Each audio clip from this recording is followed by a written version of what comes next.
Welcome. In this video, I'll show you how to email Snapchat support. Start by opening up your Snapchat app. Now, once you're in here, you're going to want to tap on your profile at the top left. Tap on it.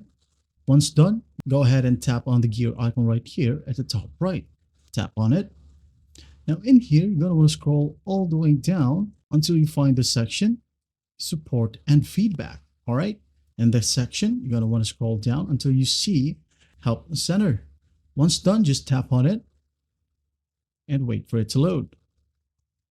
Now, in here, just go ahead and scroll all the way down again, all right, until you see the Contact Us button. Just tap on it and wait for it to load again. And as you can see here, it loads us the Submit a Request page.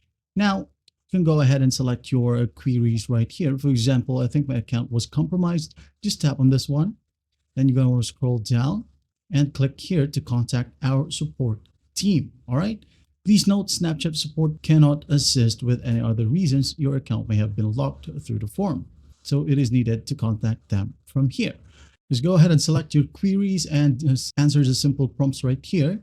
All right. And you will be redirected to Snapchat support. For example, another one here. I have a question about data privacy right here. All right. Again, there are a lot of options here for you to choose. Just go ahead and select one, and the Snapchat support or FAQ will answer it automatically. Well, I hope this video helps, and I'll see you in the next one.